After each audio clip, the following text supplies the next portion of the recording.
Right. We've got sound, we got picture. Should I turn that off? Yeah, probably should. Forgot I even, yeah. Welcome to the Snapshot, everybody. I am here with Audrey. How do you say your last name, Audrey? Maybe. Just how it's, okay, I was assuming I was butchering it. And Lisa Reinecke. What's your title? I'm the SOAR benefits specialist. And Lisa, you are? The Housing Resource Specialist. All right. And this is Matt. What's your last name, Matt? Matt Giddings. Matt Giddings. Where do we start? Why don't we start with Matt? Give us a real brief background. You from New County? No, I'm originally from Muskegon County. Actually, you want me to go through the whole thing? Well, okay, so who was your first point of contact at TrueNorth? Well, Lisa would be, yeah. Okay, let's start. What was it? So Matt came in as a homeless veteran. Yep. So he came in and I did an initial intake with him, and then we were able to house him within a week of meeting. We found a landlord who really wants to house homeless veterans, so we were able to use our new Veteran Initiative grant to get him housed, and that's where we started case management, and I was able to get him some referrals and to work side by side with Audrey so she could help him apply for disability. So first of all, what branch were you? I was in the Army. Army, okay. Yep. And when did you serve?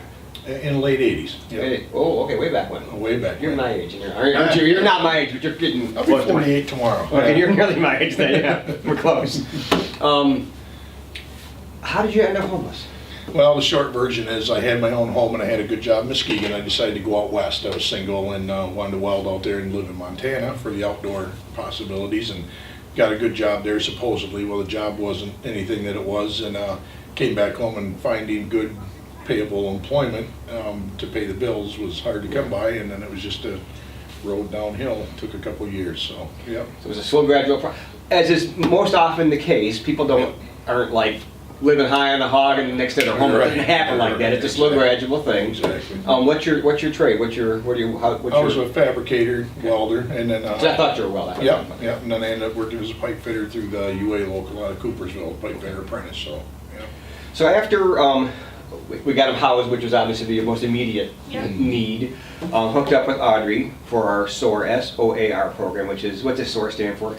SSI, SSDI, Outreach, Access, and Recovery. And so you specifically help people apply for all this stuff, but it's a complicated process. Yeah. All right, so what was that process like with Matt? We met every week for probably 4 or 5 weeks. Mm-hmm. We had to get all of his asset information, fill out all the applications.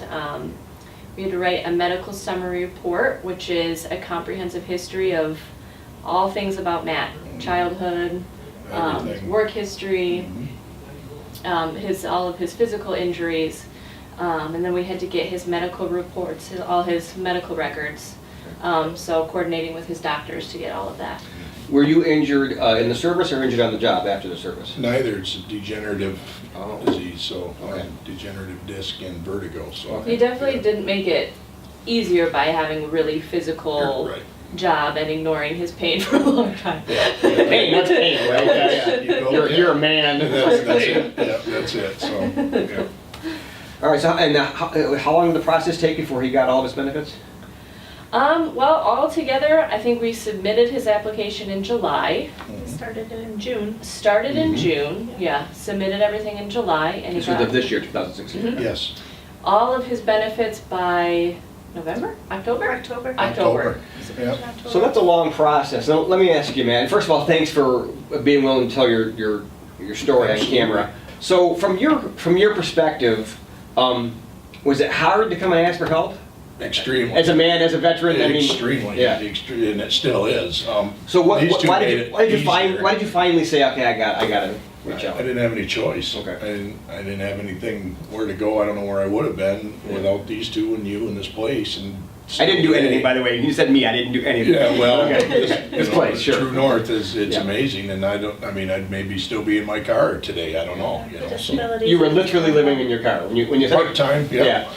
And that's the other thing about homelessness out in the rural areas is it doesn't look the same as it does in the city. When you walk through a park. big city like Chicago or New York, even Grand Rapids, you can see the homeless because they're in the park, they're in a box, whatever Right. else. Yeah. But out in the rural areas, people live in their car, in tents on state land, and campers.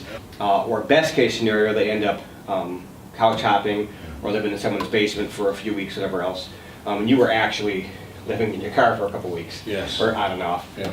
And how long, the whole process, we said, was about 6 months from the time that he first got connected with Lisa till he got to this SOAR benefit stuff with Audrey. How quickly did you start to see a light at the end of the tunnel? Obviously, housing happened right away.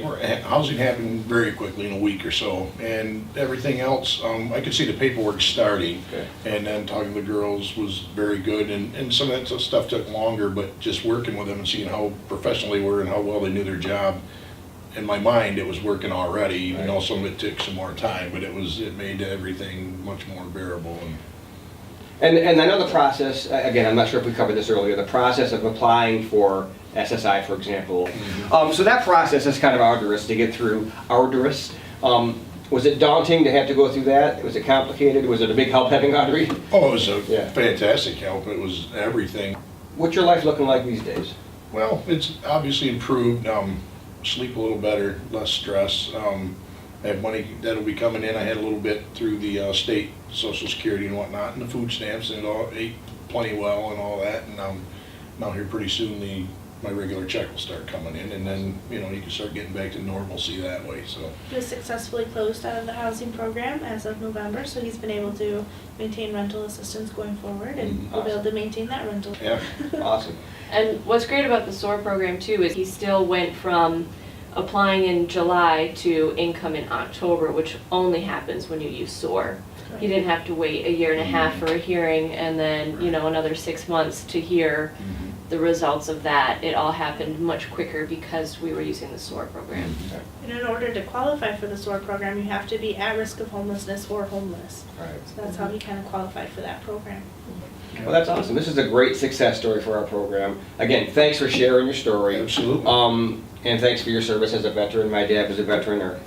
Thanks, Audrey. Thanks, Lisa. And thanks for watching this snapshot, everybody. And I sure hope the battery lasted this time. Should I check it before we sign off? Thank you.